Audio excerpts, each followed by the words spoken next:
जय हिंद दोस्त, मैं आपका दोस्त अवाजीत, अंतर्राष्ट्रीय player NIS physical boxing coach. दोस्तों, बहुत इंपॉर्टेंट और बहुत ज़रूरी बातें जो बीपीएससी टीआरई 1.0 सिपाही भर्ती से और बीपीएससी भर्ती 22 के अग्निवीर उत्पीड़न भर्ती, इसके अलावा 2019-2021 की जो सिपाही भर्ती प्रक्रिया है उसके बारे में बात करेंगे। आपको बता दें दोस्त कि 56वीं, 59वीं और 63वीं बीपीएससी से चयनित 15 से अधिक अधिकारियों की नियुक्ति में फर्जीवाड़ा की आशंका जताई जा चुकी है। जो गिरफ्तारी हुआ है, जिनकी गिरफ्तारी की गई है, उन्होंने इस बात को स्पष्ट किया है। और मैं आप लोग से बहुत पहले से कह रहा था कि 68वीं से बीपीएससी का पेपर आउट जो हुआ है उसके बारे में पुख्ता सबूतों के साथ जिसने पेपर आउट कराया था वो पुलिस को सबूत भी सौंपा और बड़े बड़े अपराधियों का नाम भी सामने लाया। तो उसी के संबंध में आज मैंने बताते चले कि आपको वीडियो भी के साथ साथ मैं आपको प्रूफ भी दूंगा। जो पेपर कटिंग है वो भी आप लोग को लगाऊंगा कि आप लोग भी कंफर्म हो पाए कि जो बीपीएससी टीआरई 1.0, 2.0, 3.0 है, इसके साथ साथ 56वीं, 59वीं और 63वीं बीपीएससी की जो भर्ती हुई उसमें 15 से अधिक अधिकारी जो चयनित हुए थे उनके ऊपर आशंका है कि धांधली भर्ती में के माध्यम से वो भर्ती हुए। इसके अलावा 2019-2021 की सिपाही भर्ती में भी धांधली का आशंका है और 22 के अग्निशमन उत्पाद भर्ती जो हुई थी, इसके अलावा 66वीं बीपीएससी का पेपर भी लीक था। आप सोचिए, इतने पेपर लीक थे। इसके अलावा बीपीएससी टीआरई 1.0, 2.0 और 3.0 की शिक्षक भर्ती प्रक्रिया ही आज से ही मैं घोषणा कर दे रहा हूँ कि ये भी भर्ती प्रक्रिया पूरी तरीके से लीक है। और इसके लिए हम बार बार केंद्र सरकार से भी अनुरोध और गुहार लगा रहे हैं कि इसकी सीबीआई जांच हो। आपको एक चीज़ और बताते चलें कि सिपाही भर्ती में ओएमआर सीट खाली छोड़ने का भी कहा गया था, जो बाद में भरवा देंगे। इसका मतलब आप समझ रहे हैं कि जो गुनाहगार हैं, जो माफिया हैं, उन्होंने सिपाही भर्ती का ओएमआर सीट जो हमारी होती है उसको खाली छोड़ देने के लिए कहा गया था। बस अपना रोल नंबर, सारी चीज़ों को भरने के लिए कहा गया था। छोड़ दीजिए, उसको हम बोर्ड से निकलवा के भरवा देंगे। तो इसके मतलब कि बोर्ड के अधिकारी भी इसमें संलिप्त हैं। और मैं नहीं कह रहा हूँ, ये पेपर कह रहा है, ये पेपर का विचार है। मैं आपको पूरा पेपर लगा भी दे रहा हूँ, आप पढ़ लीजिए। आप समझिए कि जो बिहार के युवक, नवयुवक इस बात का सपना देख रहे हैं कि हमें कहीं ना कहीं रोजगार बिहार के अंदर मिलेगा, तो वो सपना देखना आप छोड़ दें। क्योंकि जब बीपीएससी जैसे पेपर लीक मामले ऐसे उजागर होंगे और बड़े बड़े शिक्षा माफिया पैदा होंगे तो यही हाल होगा। कहा जाता है कि लालू प्रसाद यादव के समय चारा घोटाला हुआ था, तो उसके बारे में मैं कोई टीका टिप्पणी नहीं कर सकता हूँ, लेकिन चारे घोटाले के दोषी लालू प्रसाद यादव को नहीं बनाया गया, जबकि उनके शासनकाल में ऐसा घोटाला हुआ है। ये आरोप है और आरोप को उल्टी दिशा दिखाने का प्रयास किया गया। मैंने बार बार कहा ना, ऐसे आरोपों को केवल और केवल मनीष पत्रकार ने गलत दिशा दिखाने का प्रयास किया। बार बार तेज प्रताप यादव को नौवीं फेल कहने वाले व्यक्ति को ये भी नहीं ज्ञात हो पाया कि वो नौवीं फेल भी होके हमसे बहुत अधिक ज्ञान रखा है, बहुत अधिक वो योग्य है कि उसकी योग्यता से लोग उसको जानते हैं। एक स्टेट की तरफ से खेलना, रणजी खेलना अपने आप में भी एक काबिलियत होती है। और इस व्यक्ति को ये नहीं पता कि जो व्यक्ति रणजी खेला हो वो कितना बड़ा स्टार प्लेयर रहा है। बीपीएससी में जो भर्तियां हुई हैं उस पर भी इस व्यक्ति ने अभी आज तक अपनी चुप्पी नहीं तोड़ी है। और अपने आप को पत्रकार बोलने वाले इस व्यक्ति को जाके अपने यूट्यूब चैनल को एक बार उठा के देखना चाहिए कि कितने हजार, कितने लाख लोग उसके यूट्यूब चैनल को अनसब्सक्राइब कर चुके हैं और अपने गलतियों को अब दोबारा दोहराना नहीं चाहते। उनको पता है कि बीपीएससी में बहन बेटियों के ऊपर लाठी गिराया जाता है। किस लिए? वो अपनी सच्चाई की मांग कर रहे हैं।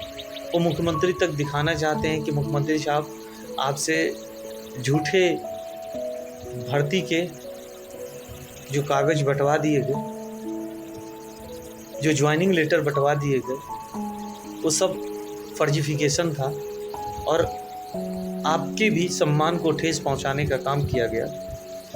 तो क्या वो दोषी हैं? कैसे दोषी हो सकते हैं? आज बीपीएससी के पेपर आप देख लीजिए, वो खुद ही कह रहा है 56वीं 59वीं 63वीं 66वीं जो बीपीएससी का पेपर हुआ था, उसमें 15 से अधिक अधिकारियों के ऊपर फर्जिफिकेशन का संदेह जताया जा रहा है। आखिर क्यों हुआ है? तब ना माफियाओं की गिरफ्तारी हुई है, तब ना माफिया उगल रहे हैं। और ऐसे अपराधियों के कारण अभी तक स्पोर्ट्स कोटा की भर्ती जो 2021 की थी बिहार पुलिस की, वो तक नहीं हो पाई। हम लोग हर एक चीज़ से जुड़े हैं और हर एक चीज़ आप लोग को बताते हैं कि हम सबको जगना होगा, युवाओं को जगना होगा।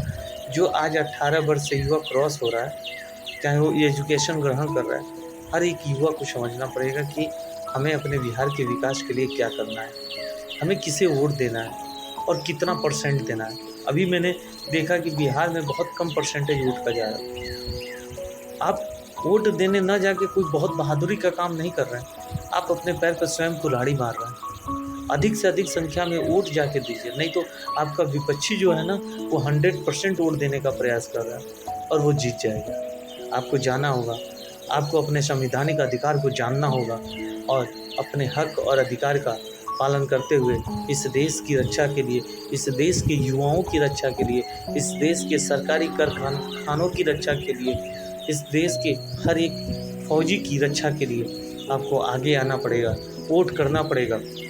तब जाके इस देश के फौजी हर एक व्यक्ति की रक्षा हो पाएगी। हमें विश्वास है कि आप लोग आगे आएंगे, लड़ेंगे और जीत भी जाएंगे।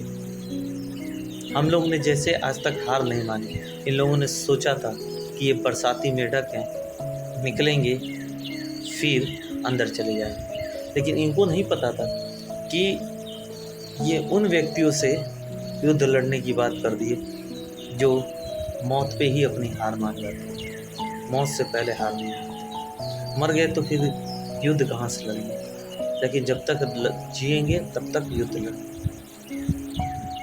हमारे बिहार शिक्षा का केंद्र पूरे विश्व में माना जाता था और आज भी उसको शिक्षा का केंद्र ही बना के रखना है हमें। हो सकता है एक आध मेरे भाई जिनको पूरी जानकारी नहीं है बिहार के बारे में, वो मेरे कमेंट्स में आके गलत कमेंट्स करें। जैसे कि कहा जाता है महिलाएं अपने दिमाग से नहीं चलती हैं, वहाँ के जो पुरुष, उनके जो पुरुष होते हैं ना, उनके दिमाग में जो थोप देते हैं, भर देते हैं, वो महिलाएं करती हैं। वैसे ही आजकल हमारे भारत की जनता है, हमारे बिहार की जनता है कि उनके दिमाग में जो भर दिया गया है जबरन कि नहीं देश नहीं धर्म आगे है, तो वो घर की महिलाओं के जैसे हो गए और देश को आगे ना लाके धर्म को आगे लाने का प्रयास करके, देश हित में न काम करके देश विरोधी अपने ही भाई के साथ कार्यों में लगे हुए हैं। वो ये भूल गए हैं कि जो उनके अधिकार हैं वो छीने जा रहे हैं, जिसके कारण बिना पेपर के आईएएस बना दिए जा रहे हैं, कहीं मंत्री के लड़की को बीपीएससी के टीचर बना दिया जा रहा है, कहीं ग्राउंड में प्रैक्टिस कराने वाली और रिवार्ड पाने वाली लड़की को जबरन स्पोर्ट टीचर बना के उसको नियुक्ति प्रमाण पत्र दे दिया जा रहा है। किसी ऐसी लड़की को जिसको कि पता ही नहीं कि ए में भरना है कि बी में भरना है कि सी में भरना है, और लगातार 4-5 गलत की हो और लगातार क्रमांकों को भरी हो, उस लड़की को भर्ती कर लेना, उसको एक सीट दे देना, कितना बड़ा अपराध है। जगना होगा। अगर आप नहीं जगोगे, जो हंसी बनाने की कोशिश करोगे, तुम अपने जीवन पे हंसोगे, मेरे जीवन पे नहीं। मेरे बाप ने मेरे साथ, मेरे जीवन के साथ ऐसा कार्य किया है कि मेरा अब जब तक जीऊँगा ना, तब तक मैं अच्छे तरीके से, भली भात तरीके से जी सकता हूँ। और एक रोज़गार मेरे को दे दिए मेरे बाप ने। लड़ आपके लिए रहा हूँ, अपने लिए नहीं। और बताना चाहता हूँ कि हम लोग तो रोज़गार पा लिए, लेकिन आप लोग के पास रोज़गार नहीं है। भाई, जग जाओगे, जीत जाओगे। विश्वास मेरी रखो और मेरी वीडियो सारी उठा के देख लो एक बार, कि जहाँ जहाँ जो जो मैंने बातें कहा है, जहाँ कहा है मनीष कश्यप भागेगा वहाँ भागा, जहाँ मैंने कहा बीपीएससी में 3.0 में फिर से दोबारा नकल होगा, हुआ। इस बार भी होगा, लेकिन इस बार पेपर रद्द नहीं होगा। इस बार पेपर रद्द नहीं होगा क्योंकि अब चुनाव सामने नहीं है, इसलिए पेपर रद्द नहीं होगा और आप लोग को सजग रहना पड़ेगा। पिछली बार सजगता ही था कि इस पेपर को रद्द कराया जा सका, बहुत लड़ाई लड़े हम लोग, नहीं तो वो भी पेपर रद्द नहीं होता। और तीसरी बात आपको बता दूं, इस बार मैंने बीपीएससी का फॉर्म नहीं भरा 3.0 का, लेकिन लड़ाई पूरा लड़ा है। आपको पता है क्यों लड़ा है? उसमें मेरे को नौकरी नहीं मिलेगा, आप लोग को मिलेगा, आपको संवैधानिक अधिकार मिलेगा। हमको मिलेगा तो बीपीएससी 2.0 में मिलेगा, 1.0 में भी मैंने पेपर नहीं दिया था। तो जो संवैधानिक अधिकार हमको मिलेगा, जो मेरा हक मिलेगा, बीपीएससी टीआरई 2.0 में मिलेगा। और मैंने उसके लिए एक एक पल लड़ाई किया है। और विश्वास रखिए, जीत 100% तय है, चाहे वो भाषा आर्था से हो, चाहे किसी आधार से हो, जीतेंगे हम। जय हिंद, जय भारत।